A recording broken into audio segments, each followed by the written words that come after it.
Hello, everybody. My name is Sandra Buckingham. I am a journalist and CMO of Innovation City, the home of the Digital Divas Summit that is happening August 25th in Cape Town at Innovation City. Tickets still up for grabs. If you don't know where to find them, they are at innovationcity.co.za/digital divas. With me in studio today is the amazing Polo Leteka, founder and chairman of the IDF Capital, founder and director at I'm In Accelerator and Seed Fund, and managing partner of AlitheiaIDF. What aren't you doing? Welcome to the show. Thank you so much, Sandra, and thanks for having me. Amazing. Your journey is quite diverse, from being an accountant to a private equity investor and entrepreneur. How did you navigate these transitions, and what key skills or qualities helped you excel in these areas? Well, I did accounting at school because in my day you had to do accounting or be a lawyer or be a doctor or something like that. So it wasn't really inspired by any passion that I had for numbers, to be honest. And Because we all love numbers. so Math. yeah, no, I really just did it because it was one of the three, maybe four things available for me to do. But I think it was a good choice or a good route to follow, because I have found that having training as an accountant actually prepares you for almost any kind of business, Amazing. because it's commercial, matters, it's financial matters, it's economic matters that you deal with in any business, that regardless of the sector.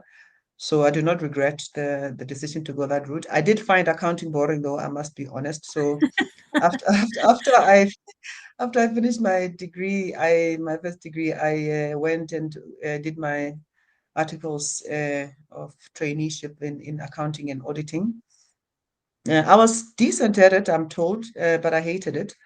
And I always tell people that the only reason I stayed is because of the fear of my mother.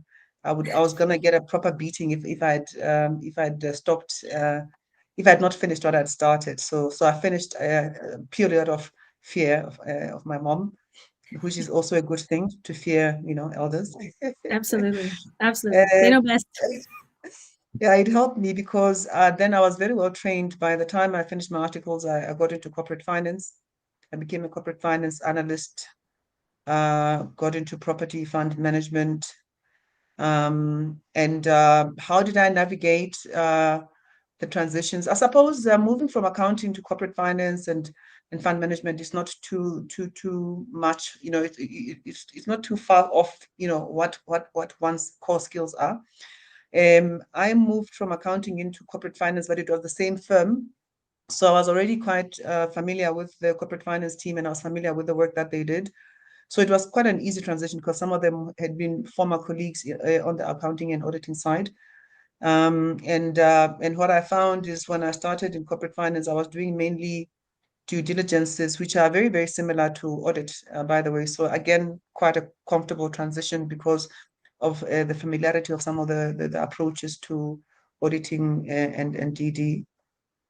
But I've also always been a very curious person. So I've always known that I am meant to be an entrepreneur, and out of curiosity, I'd approached the Department of Trade and Industry just to understand how they were thinking about economic policy development, because I knew that whichever direction economic policy took, then that's probably where investment is going to go. So as an up and coming entrepreneur, I wanted to understand which sectors would present opportunities to start a business and grow a business. And that's really how I ended up talking to the Department of Trade and Industry. I was very young at the time, and they were quite fascinated by this young and highly energized banker, and they were looking at the time for someone to join their team, because I was also highly opinionated.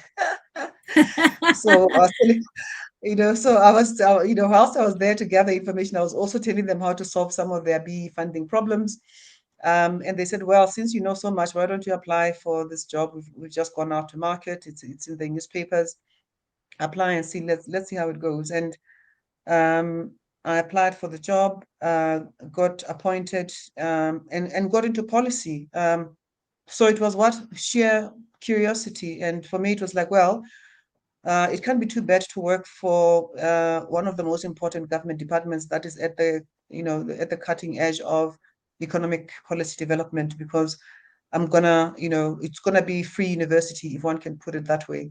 Right. And it's part of my journey, of course, of preparing to become an entrepreneur.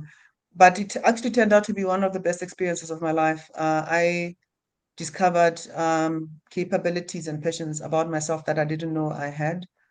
I was quite good at economic policy formulation. I led the whole process of drafting the triple BEE codes, and one had to think about the various moving parts. So when you implement BEE, what does it mean for the economy at large? What does it mean for international investors? What does it mean for local investors? What does it mean for small business? What does it mean for, a corporate SA in general? And what levers do we pull to ensure that there's job creation and employment and economic development? So it was quite it was a full plate. It was quite a robust role that one played, because one day you are wearing your hat as an economist, and I'm not even an economist. And because it's regulations, you are also wearing your hat to ensure that from a regulatory perspective, it is sound, it is not against our constitution, and does not fall foul of any other legislation. So it was a good learning period for me. But I also learned during that period much more deeply about the structural challenges that we face as an economy, and started developing a very strong sense and view of what role I can play in unlocking economic opportunities for your Black South Africans, for women entrepreneurs, because I was at the core phase of understanding what the policy challenges we were facing at the time were, and also was fortunate enough that during that policy formulation process, I interacted with a lot of players in the economy, and I was privy to some of the solutions that were already being implemented. And that's how I came up with the idea that actually we just need bespoke financial and non-financial solutions to address the challenge that is faced by many Black entrepreneurs and women in particular. Because at the time, as you can imagine, there were all these new opportunities that were being made available by the BE legislation. But if Black entrepreneurs started getting business opportunities, they still would not be able to raise money from banks, because they still would not have the track record, the security, the wherewithal to run a proper business, especially when they've never had exposure, or they've had very limited exposure. Right. So the idea of doing sort of like, we call it responsive financial and non-financial solutions, was so that we can then provide a turnkey solution to, and I often say that we were essentially the middleman who ensured that we matched the seekers of capital to the owners of capital. And we would translate and use the language that both parties understood, because both parties didn't understand each other, and that's why we couldn't unlock capital. So I come from a banking background, I come from a corporate finance background, financial services background. I know what language funders use, and I can understand them. But I'm also Black, I'm a woman.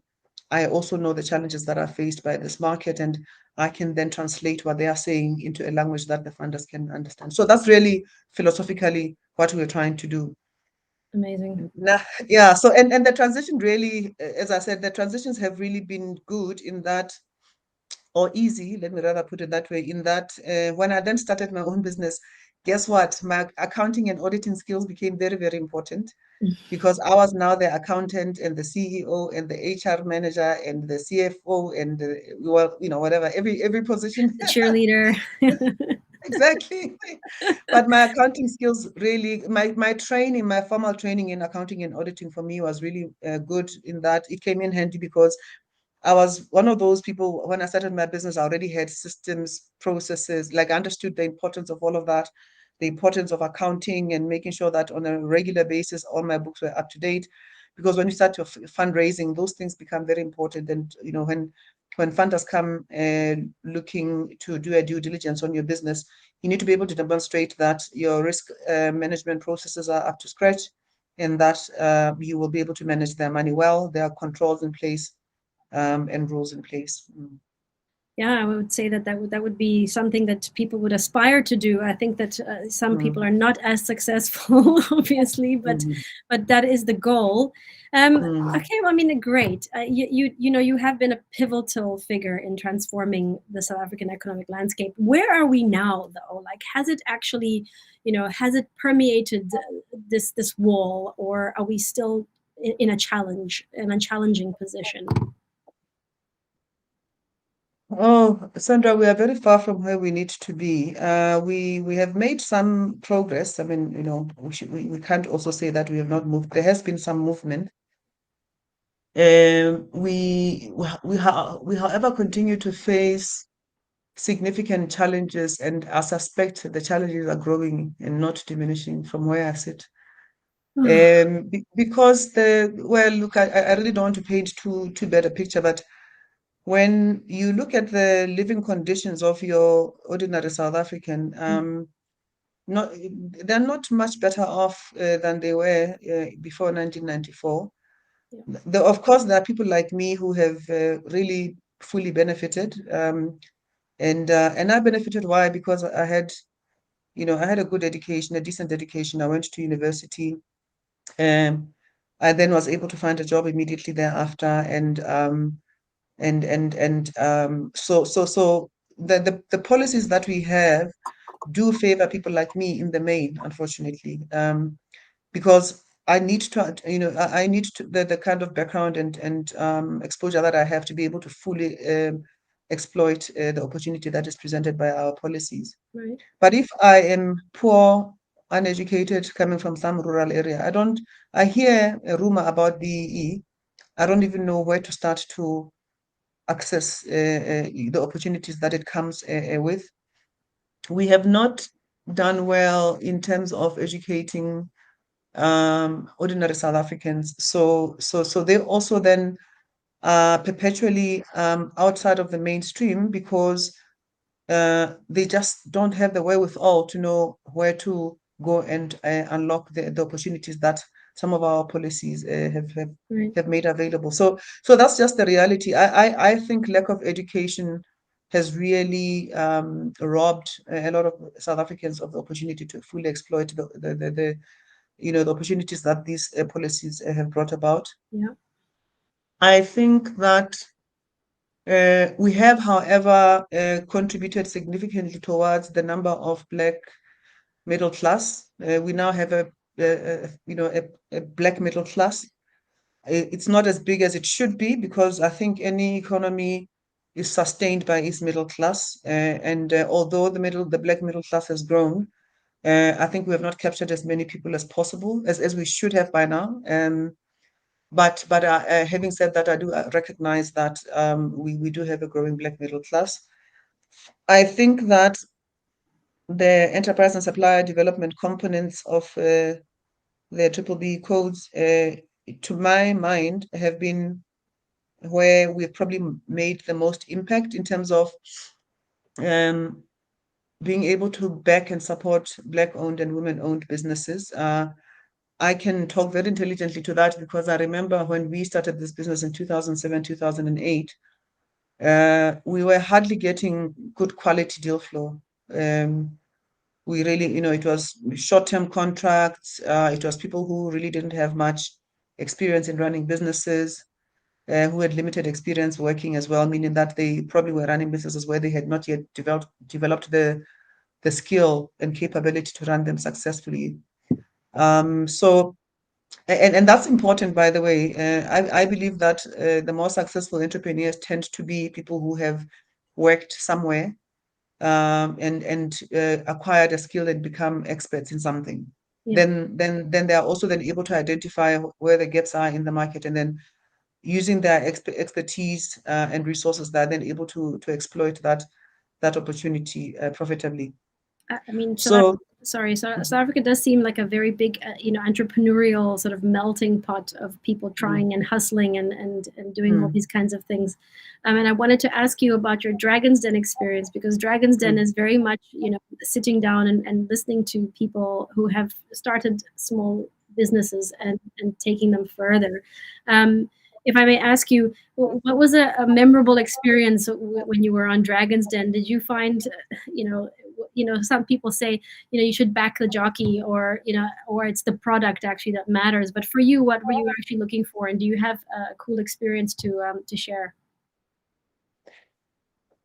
I had mixed feelings about Dragon's Den, by the way. Really? Because for me, it actually just showed how unready our entrepreneurs are for investment. In fact, as a result, we launched a book in response to the problems we were seeing, and then that's why and for all today these reasons, I'm in, right? That's yes, the book called. exactly. Okay, cool. And then on the back of that, we even then are now running an accelerator precisely to help tech startups to be investor ready. So it was quite clear that your typical entrepreneur out there in the market just didn't know how to pitch to an investor and therefore convince them to part with their money. But we also, I think for me, what was really exciting was that it gave one hope that people were really coming up with innovative, creative ways of solving problems through entrepreneurship. Which is something that we were not, it wasn't immediately obvious, or a lot of the time people will say, oh, South Africans are not entrepreneurial. Actually, that, believe it or not, that's what a lot of people say. But for me, I think it just brought out that entrepreneurial spirit that I've always known South Africa has, and the ideas, and some of the ideas were really great.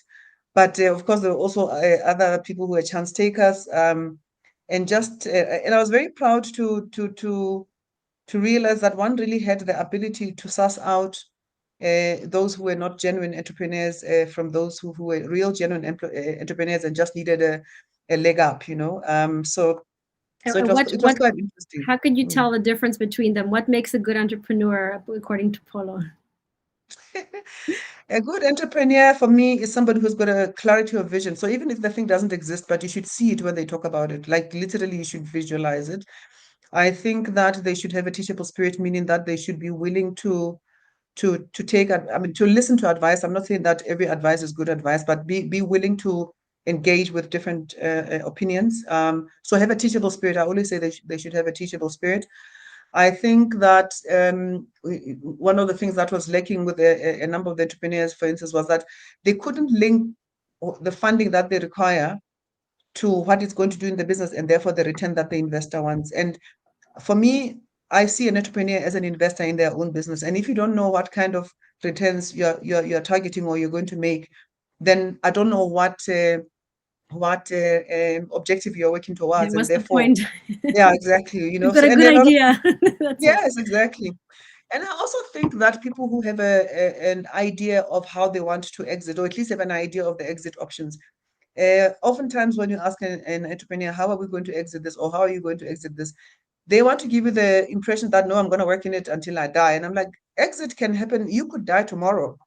And you have to have an exit plan to say, when I die tomorrow, this business will be handed over from Polo to Sandra. And, I'm either selling it to her or I'm giving it to her as a donation. And if there's a donation, this is how I'm going to take care of donation tax. Or I've got a younger brother or sister or children. The business is going to go to them and they will be able to run it. That's an exit strategy. Or an exit strategy, of course, could also be that I know that company so-and-so likes business like mine, but I need to get to this level of growth before they can look at me. So I'm going to be using the money that you're giving me to grow this business to that point so that I can become a target for them to acquire me. For me, I think it's important so that there's alignment between myself as an investor as well as the entrepreneur to say, okay, this is what we're working towards. Then let's put money in and let's make sure that it gets us to where we need to get to. That's a successful entrepreneur. Fantastic. So definitely have an exit strategy, know exactly what your goals are, and actually know what you're going to do with your idea, not just have a great idea. Okay, no, very, very wise. Okay, well, during the Digital Diva Summit, you were actually part of a panel discussion called "Breaking Barriers Across the Ages," and it's not because there's some lighties there and there's some older, more. I think the idea is experienced, so we don't want to delve into too much in that, because we want people to actually attend and listen to what the panel discussion will be about. But if you could tell someone who's just come out of high school, maybe, or college, or somebody who doesn't know what they want to do. You said education is very important. I'm assuming that education, being financially educated is also important, even for us adults who don't know much about numbers or maths. Yeah. We're out there. What would be the thing that you would say? What would be your best advice for this young lady who's coming out and doesn't really know what to do, and is in South Africa and sees has a bit of spunk? Because I think you have a lot of chutzpah to actually have gone and said, listen, I know better. This is what we should be doing. And amazing, right? You have to have a little bit of balls, right? Yes. So what would be that advice that you would give her? I don't believe that any experience is bad experience, to be honest. So if you don't know what you want to do whatever is available. Everywhere you go, maybe except for prostitution, right, and selling drugs. Right. Don't do everything. Yes. Don't go crazy. I honestly think that getting yourself to do something and learning will firstly help you to determine whether you actually like it or not. That's number one. At least then you can strike it off your list if you don't like it, or you can tick it if you find that you like it. But you learn something. Every experience is a learning opportunity. And I mean, I was telling you, I did accounting and auditing. I hated it. But boy, was it so, it was so useful when I started my business. And even now, I've got a CFO and everything. And I'm still able to say these numbers don't make sense when she reports on, say, the performance of our business. So although I'm not practicing as an accountant now, that experience actually, I think, made me a better leader. So I always say that, and I do think education is important. If you've got the opportunity to go to school and finish. And because you also are not just learning, and growing yourself intellectually, but you're also building a network. So in the classroom, in the workplace, wherever you're going to go, you are building a network, and you need a network to be successful in life. It's our networks that open up opportunities for us. So be out there, open yourself up to any opportunity, and you'll figure it out as you go along. My motto, which I always say, a Nike store from me, is just do it. Just do what is available, and then things will fall in place as you traverse. Yeah, and don't doubt, obviously. Just do it. Yeah, I like that very much. Yeah, Yeah, yeah. that's cool. Okay, so fantastic. I think we're done.